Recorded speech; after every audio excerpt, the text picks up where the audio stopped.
What's going on, y'all? So listen,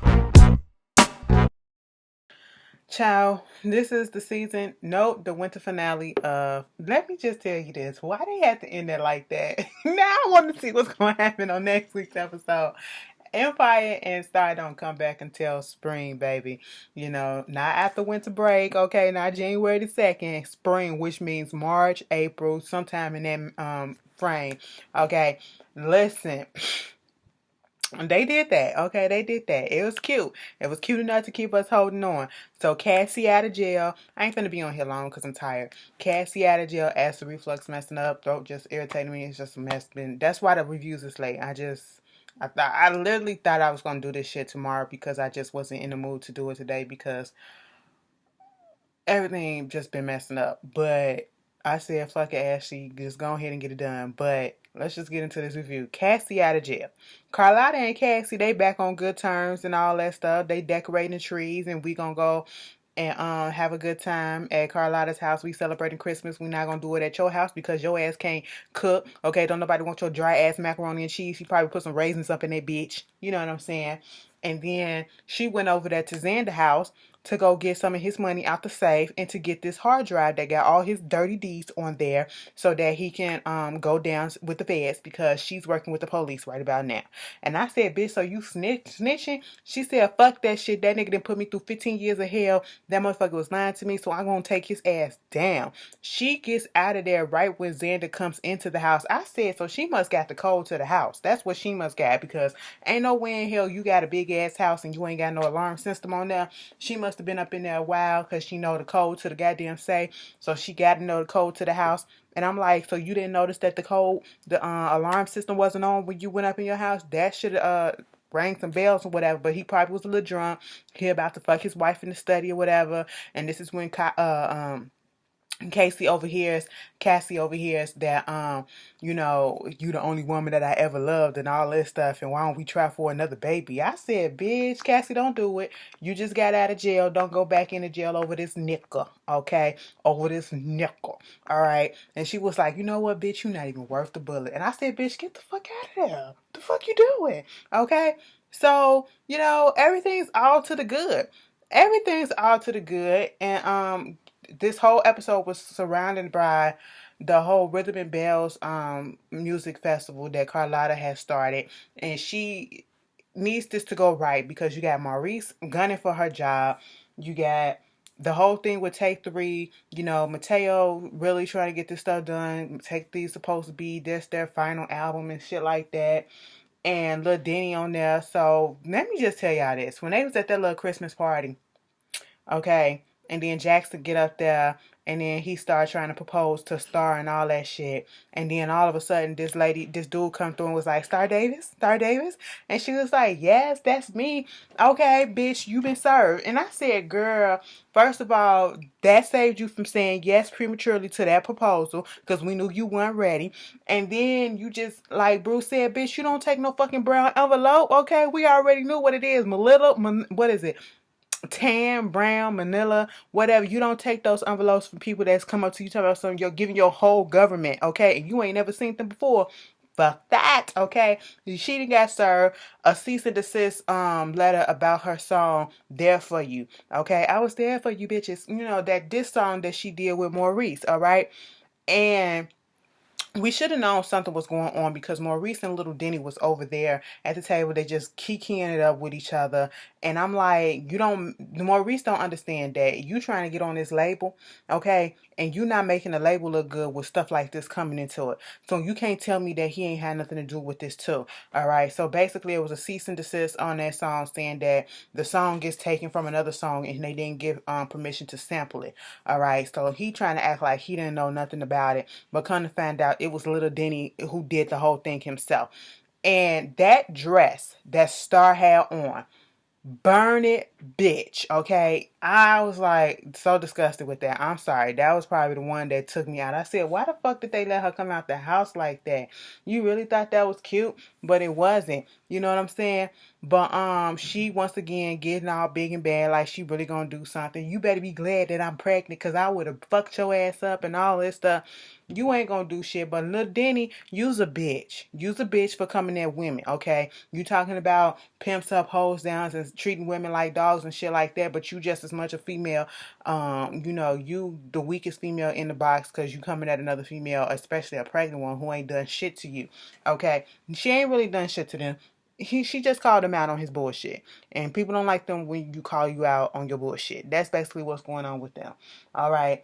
Alex got to do her little solo song and she got to get through that, and she just don't know if she's going to get through that correctly and without any problems. They have a freaking interview. Oh, look at that spit. Sorry.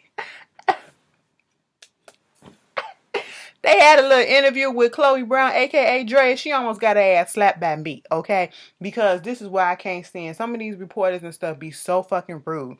So rude. They don't give a shit, bitch. They asking Star about her stuff. They asking Take 3 about their stuff together. Then they come up with Alex. So this is gonna be your first solo debut or whatever. But when you was on your daddy, you was signed to your daddy's record label when you was 15 years old. And they had to shelve your album. How did you think that if you couldn't make it then, how you think you're gonna make it now? What makes you think that you prepared now? I wanted to say, first of all, Alex, let me answer this for you.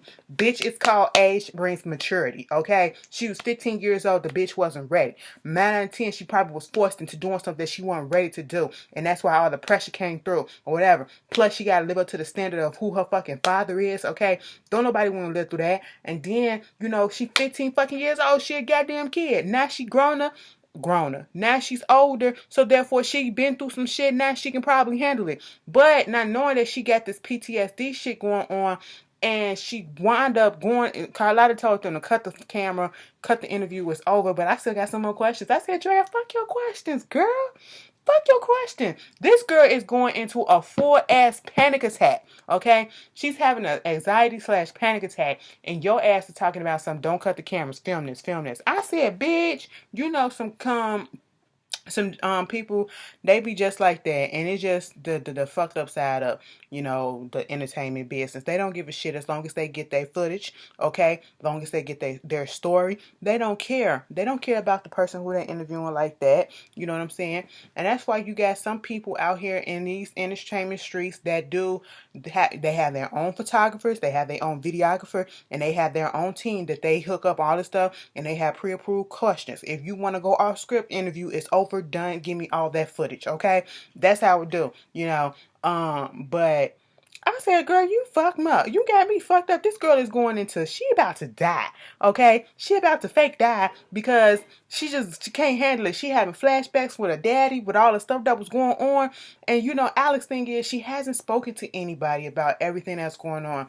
We did see a little scene where she go and talk to Grandma Ruby or whatever, and she was trying to offer her some weed to calm her down because remember, Alex was taking some weed before, and it was calming her down. And, maybe for medicinal reasons, and they do prescribe medical marijuana for anxiety attacks and panic attacks and stuff. Maybe that's what she need, okay? Not to come out into a full-flown, I got this off the street or whatever, but some medical use or whatever, and it'll calm her nerves down. What she really needs is to talk to somebody about everything that's been going on. Plus, she got the whole thing with the breakup with her and Derek, and, the grandma sees Derek pop up, and Alex see him, and she finna leave, and the grandma is like, why won't you just say what the fuck happened, okay? Tell her that you was up there working with the undercover cops trying to find who raped me, okay? And he just didn't want to tell her that. I said, bitch, all this shit could have been avoided had you just opened up your fucking mouth and told her that.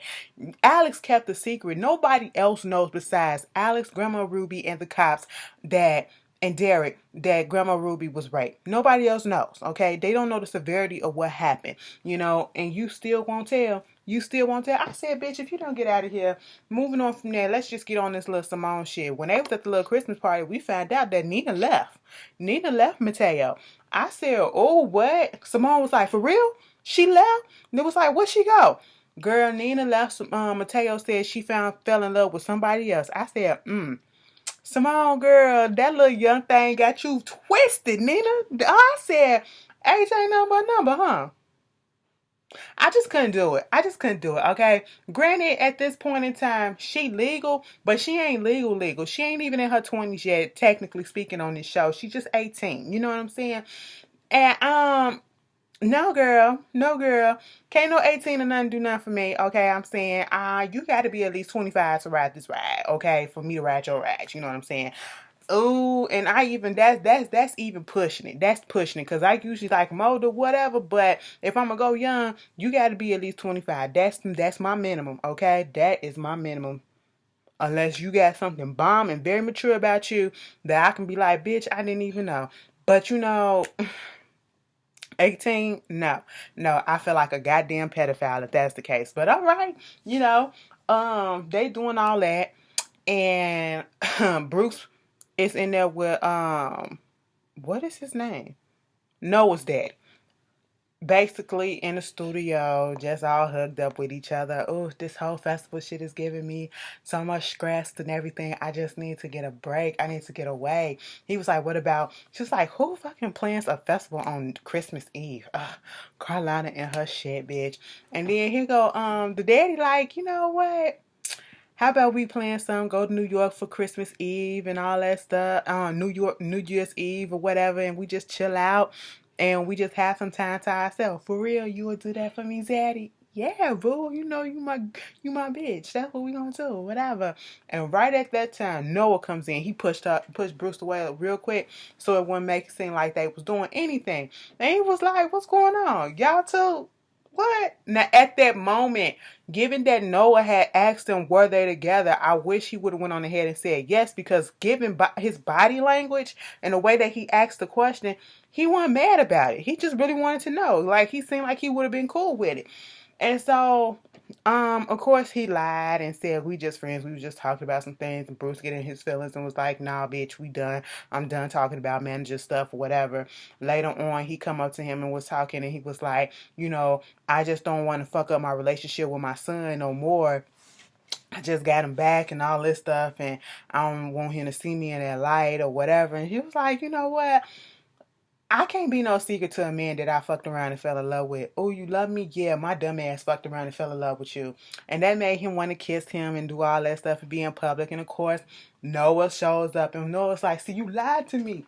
You lied." I said, "Noah, calm the fuck down." And he was like, "It wasn't even affected y'all together. I don't even care about that. I'm cool with that or whatever. But see, you lied to me yet again."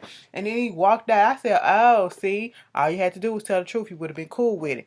So moving on from that, um, Simone and Angel, they up in the trailer again, fucking around, doing what husband and wives do or whatever, married couples do.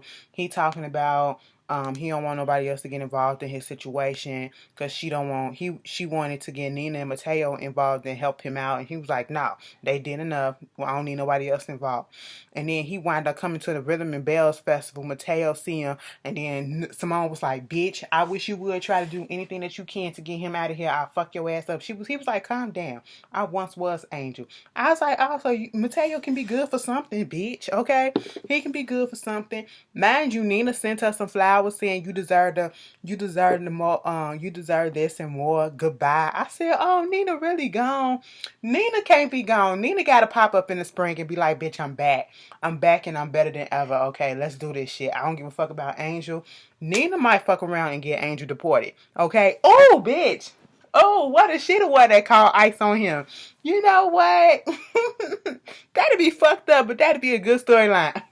And then Simone go to her for comfort, and I know that Nina is the one that got her husband taken away. Cause Simone, you don't love him. You love him, but you're not in love with him. You know what I'm saying? He was like, "I miss you, Mrs. Rivera." She said, "Say it again. I miss you." I said, "Bitch, you miss her. She miss you.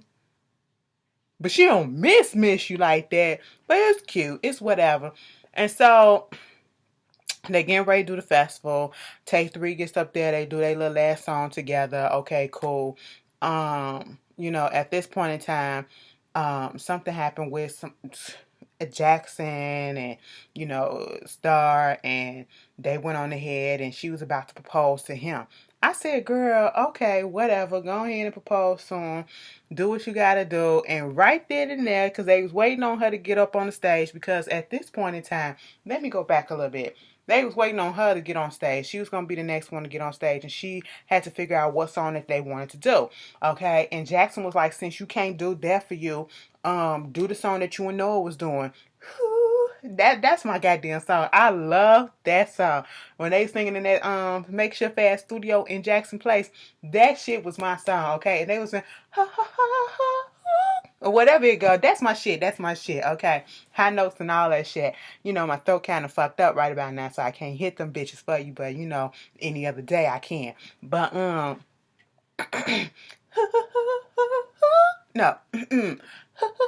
No, let me just stop. I'm gonna just stop. Okay. Fuck it up. Fuck it up. Fuck it up. Fuck it up. But anyway, no, it's not there today. It's not there today. Okay. So when they did all that, you know, Noah come out there like, come on, let's go out there. We can do the song together and all this shit, whatever. We can do that. And then her water breaks, okay? Her fucking water breaks.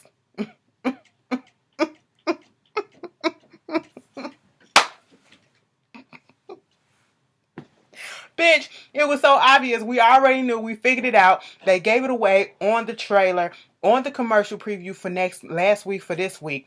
And she had the baby in the ambulance, and the baby came out chocolatey as fuck, okay? Chocolatey as fuck with a goddamn afro, bitch. All right, Jackson looking like...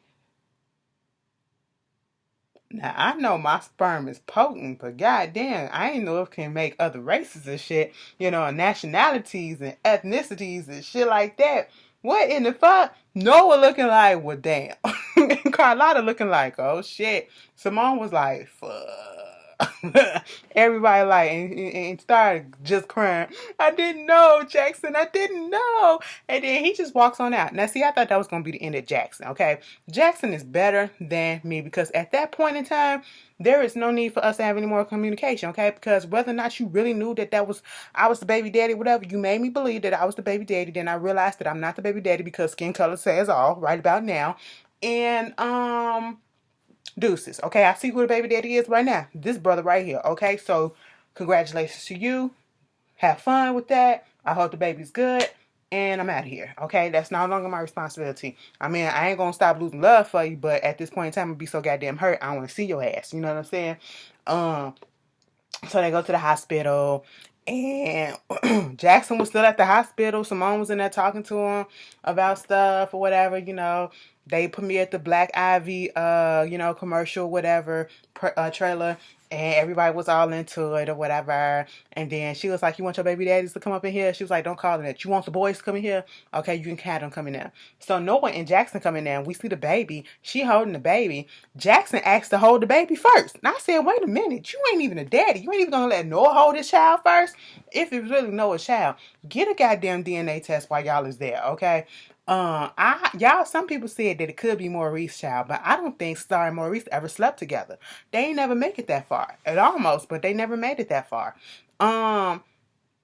So at this point, I was just like, girl, you know, Jackson walked out. He said, I just need a little time. And then he came back and he was like, listen, I'm going to move out. You know, have fun with that. I'm going to move out. I said, that's the best thing you could do. Because at this point in time, what else can you do? Stay and raise another man's child? I wouldn't be able to do it. Not right away. Not right away. So he left the keys in the house and just walked the fuck on out. Okay? We got this whole thing with Cotton still being pissed off at Cassie a little bit. You know, Jada want to see Santa Claus, and they have a little conversation, whoop-de-whoop. Okay. Now, everybody's supposed to be coming over there to the house. Alex supposed to be doing the festival, so she goes over to Derek's house, and when Derek was supposed to be with his grandmother, they were at a shelter helping out the homeless and feeding them or whatever. And right when she was going to take some rolls out there to the people, she sees the dude that raped her. And she dropped her stuff, and she pissed on herself. And, you know, Derek, she was trying to calm Derek down because Derek got the knife and she was about to do something. I said, Derek, you ain't about to do shit, okay? But get your ass fucked up, all right? But what wound up happening is, Alex had came back to Ruby's house, Grandma Ruby's house, and she was looking for her weed stash because she did offer her some additional relief. You know what I'm saying? Some weed. And she didn't take it at first, but now she gotta go out there and she has to perform. She needs to calm her nerves. So she went on ahead and she got the stash. And at this point in time, Derek walked in and he had the gun cocked like, bitch, who the fuck? And she was like, what are you doing? What are you doing? Put that gun down. Put that gun down. And it was like, you know what? I thought you were somebody else. And it was like, why do you got this gun? Why don't you just talk to me and tell me what's going on? Okay, that bitch that you see me kissing or whatever, I was working undercover with her trying to find a guy that, raped my grandma. And he up in the bankhead crew or whatever. And now she's a cop and she's dead now because they done killed her ass and all that shit. And it was like, and then I seen the dude that killed my raped my grandma and all this stuff. And he was like, come on, give me the gun, give me the gun. It's gonna be okay. It's gonna be okay. So they cool and they back together now, okay? He's like, you a good dude. You a good dude. Grandma Ruby said, bitch, fuck this shit. Grandma Ruby went over there and seen old boy sat down, gave him some more green beans, and he was like, oh shit, you can't get away from me, huh? And it was like, you know what? I've been living for 20 some years and ain't no over 20 some years with a nigga. And ain't no man ever came up into my life trying to take nothing from me like you did. But bitch, let me tell you something. I'm gonna get that shit back. Cause you know what? See, this is what happened. Motherfuckers don't like to check their food. He was eating the fuck out them green beans. She was like, them green beans, they gonna get your ass and then some. He started spitting that shit out. He falls the fuck out. I said, girl, you put rat poison up in that stuff? He foaming at the mouth. He just gone. Okay? I said, and she... this great, oh holy night. I said, girl, you better sing your song and walk the fuck away, okay? It wasn't me. Where's the cameras, bitch? You can't tell me that I did it. Where's the evidence, okay? I said Ruby got her revenge, and you know what? I'm not even mad at her. So at the end of the episode, Alex was like, because Noah went to the hospital with Star, they needed somebody to close the show. Noah was supposed to perform. Now they finna get mad because Noah can't perform. So Alex was like, okay, I can do it. Maurice is like, well, this gonna be on your ass, Carlotta, if she bombs and all this shit. So Alex get up there, she do what she had to do. Finally, she channeled that whole PTSD shit and she put it behind herself somehow. And her anxiety didn't get the best of her this time. She was mellow. She did what she had to do. So back at Carlotta house, this is after the whole thing had ended. They over there cooking some yams and all that shit. Her and Cassie singing This Christmas in the kitchen and all that. And, she told her to text Cotton and let her know to get some more ice, okay? So at this point, they having a good time. She was like, what you think for? I got my family. I got my sister back. I got my festival that went good, my job and everything. And next thing you know, the door opened and their motherfucking father comes walking in with with gifts, bitch. Merry Christmas, Lotta and Cassie. What's going on? She was like, bitch, I don't want shit from you. You can get your ass out the fuck my house. And then he was like, the doctor said that I could have Alzheimer's. And she was like, I don't give a fuck if you sick, bitch. You sick son of a... Cassie was like, okay, calm the fuck down. And at that moment in time, at that goddamn moment, she gets a phone call from Xander. What the fuck is that? What you want? It's a FaceTime call. And he was like, you took something from me and you better bring that shit back or else I'm going to take something from you. I got something of yours. And he took a picture and then ended the call. Bitch, why he got Jalen up in the goddamn seat, tied the fuck up? I said, what? Now, at first I thought it was going to be Cotton. I didn't know it was going to be a child. I said, well, if you got Jalen, where the fuck is Cotton at? And what you do to her if you did anything to her? Bitch, I said, this how y'all gonna end this shit? Okay, we'll see that ass in spring. It was cute. It wasn't so dramatic. It was cute though. It was so cute. Y'all tell me how y'all felt about this episode, and I'll see y'all later. Peace.